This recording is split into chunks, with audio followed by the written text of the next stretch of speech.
সকাল 11টায় বাজেট ভাষণ পাঠ করবেন কেন্দ্র অর্থমন্ত্রী নির্মলা সীতারামন এবং সরাসরি সেই সম্প্রচার আপনারা দেখতে পাবেন এবিপি আনন্দে এবং তারই সঙ্গে বাংলায় তর্জমা করবেন বাজেটের অভিরূপ সরকার। এই খবরে তো অবশ্যই আমরা নজর রাখবো আজ দিনভর। তবে এরই মধ্যে আজকে রাজধানীতে যাচ্ছেন মমতা বন্দ্যোপাধ্যায়। আগামীকাল নির্বাচন সদনে মুখ্য নির্বাচন কমিশনারের সঙ্গে তার বৈঠক রয়েছে। তার আগে ফের জ্ঞানেশ কুমারকে চিঠি লিখলেন মুখ্যমন্ত্রী, আর এই নিয়ে ষষ্ঠবার মুখ্য নির্বাচন কমিশনারকে চিঠি দিলেন তিনি। সিইও অফিসে বসেই সিআই পোর্টালের দখল নিচ্ছেন মাইক্রো অবজারভাররা। পিছনের দরজা দিয়ে নাম বাদের চেষ্টা চলছে। এসআইআর নিয়ে একের পর এক অভিযোগ মমতা বন্দ্যোপাধ্যায়।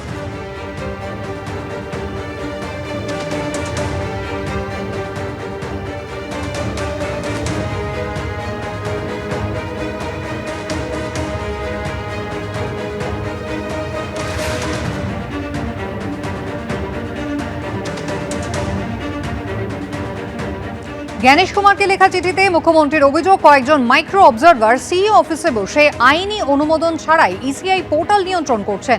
এসআইআর প্রক্রিয়াকে প্রভাবিত করতে অসৎ উদ্দেশ্যে কাজ করছেন তারা। এমনকি মাইক্রো অবজারভারদের বিরুদ্ধে তথ্যের গরমিল করার মতো অভিযোগও করেছেন মমতা বন্দ্যোপাধ্যায়। তার আরও অভিযোগ, এভাবে বড় সংখ্যক ভোটারের নাম পিছনের দরজা দিয়ে বাদ দেওয়ার চেষ্টা চলছে।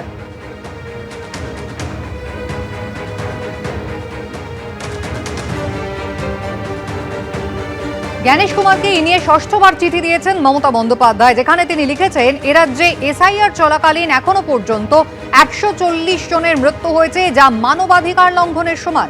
দেশের মধ্যেই প্রথম পশ্চিমবঙ্গে 8100 মাইক্রো অবজারভার নিয়োগ করেছে নির্বাচন কমিশন। পর্যাপ্ত প্রশিক্ষণ এবং বিধি ছাড়াই এদের নিয়োগ করা হয়েছে। মুখ্যমন্ত্রীর দাবি, আইন তৈরি না করে এ ধরনের মাইক্রো অবজারভার নিয়োগ করতে পারে না কমিশন। ত্রিপুরা ক্যাডারের 4 আইএএস অফিসারকে পর্যবেক্ষক হিসেবে কেন নিয়োগ করা হয়েছে তা নিয়েও প্রশ্ন তুলেছেন মুখ্যমন্ত্রী।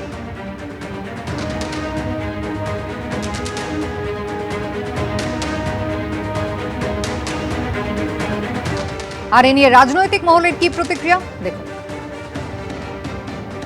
যারা এসআইআর করে মানুষকে ভীত সন্ত্রস্ত ভয় দেখাতে চেয়েছিল, তারা আজকে বুঝতে পারছে যে এসআইআর করতে গিয়ে তাদের পায়ের তলার যেটুকু মাটি ছিল সেটুকু ছড়ে গেছে।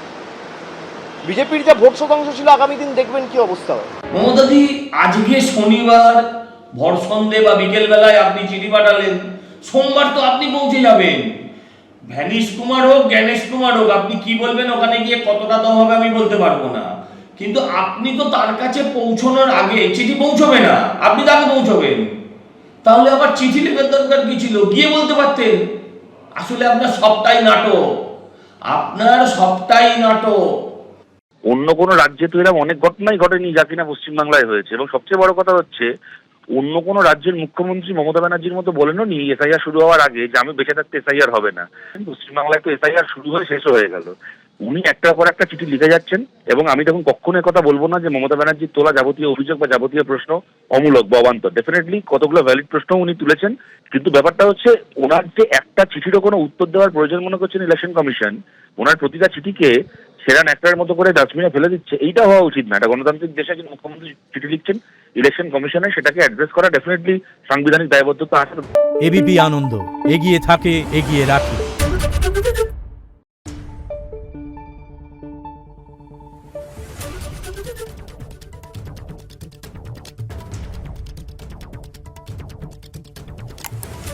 Thank you.